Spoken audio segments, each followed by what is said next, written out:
Hey guys, Mike Walks here. God say hey guys. And what's that? I'm already getting critical. If you don't want to be in there, you're walking right in front of it. All right, Mike Walks here. What am I not allowed to say? Hey guys. Hi guy. Okay, I've got to say. What should I say? Hi people. Hello. Hello, Mike here. I'm just out and about having a walk here. It's Saturday evening. Well, what time is it? About 6 o'clock? 5 o'clock. It's the middle of winter, so it's getting dark pretty early.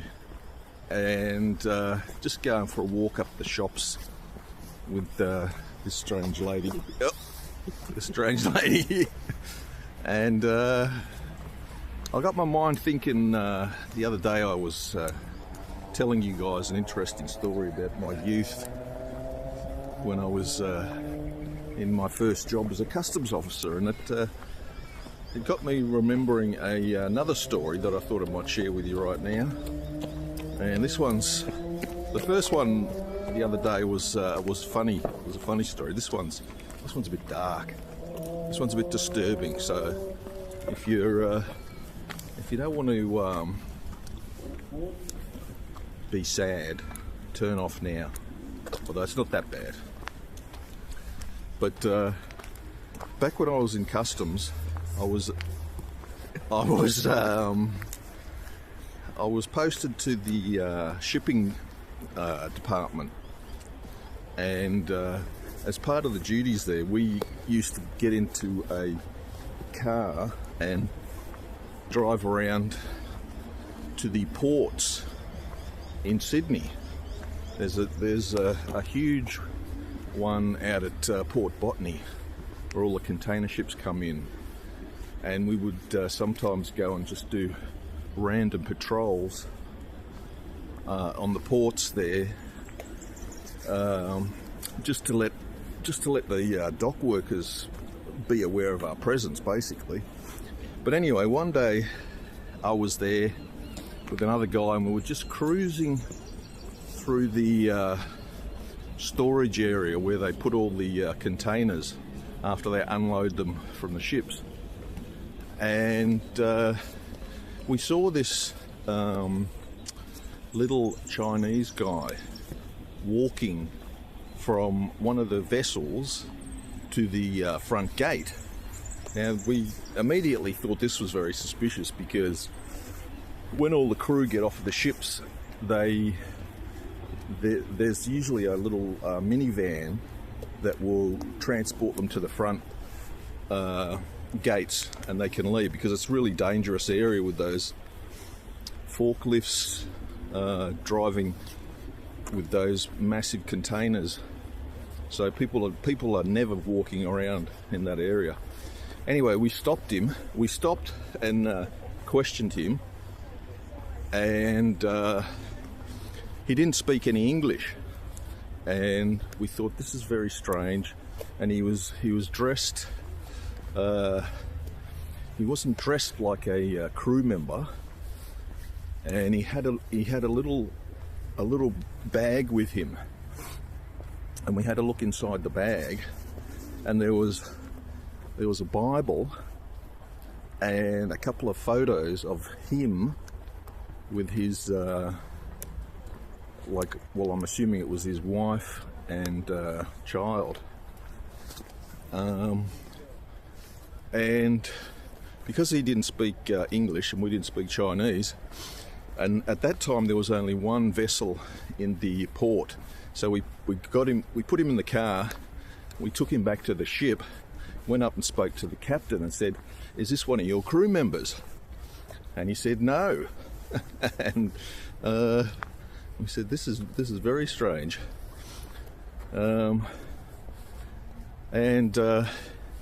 Anyway, we had to we took him over to the officers, and we had to call up the immigration department, and they then came and questioned him with a interpreter, and at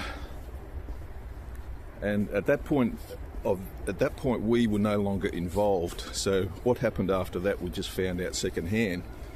But apparently he had stowed away on that container ship, and he was hiding down the front of the vessel, and it was like I think it was like a 6 or 8 week journey. I think he got on at Hong Kong and came all the way down to Sydney,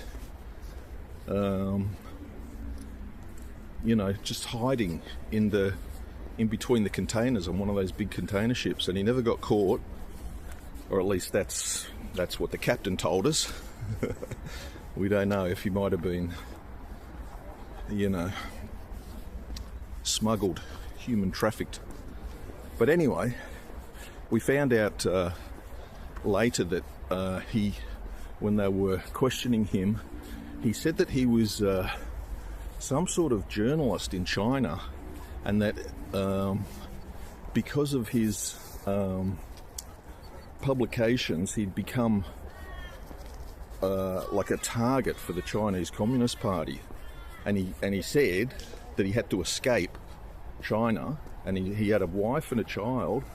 That the photos that we saw were there, and he was like fearful for his life, so he got on the boat and came to Australia. And it was only just by pure chance that we stopped him.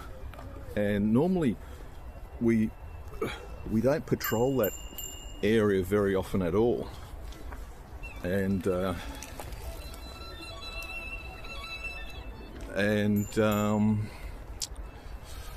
it was a 1 in a million chance that we actually saw him, and we were just cruising around in the car, and we could have quite easily gone, another way around and not seen him, and he would have gone through the gates and got through.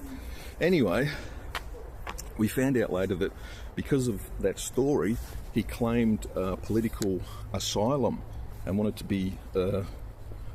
to actually come through as a refugee, escaping from the Chinese Communist Party, who he said that if they catch me, if the government catches him, they're going to kill him.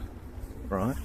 Now, all of this was happening after we'd stopped him, and the Department of Immigration investigated the whole story, and they refused his asylum application, and they put him on a plane, informed the Chinese government, and sent him back. And I don't know what happened to the poor guy, but I remember when I think back about talking to him and interacting with him, he seemed like a really genuine sort of guy, that maybe this story was true, and just everything about it had me convinced of his story. And yeah, who knows what happened to him as a result of my interactions. And if I'd have driven right instead of left, I would never have seen that guy. He would have got through the gates, he would have disappeared into the community, and but instead the immigration department refused his asylum application, put him on a plane, sent him back to China, and who knows what happened. But yeah, I still think about that to this day. That happened in 1995, 30 years ago. So yeah, anyway, I better stop there. It's getting pretty dark here. The sun's setting over there. It's a beautiful evening. But thanks for listening to my little story there, and I'll see you guys next time.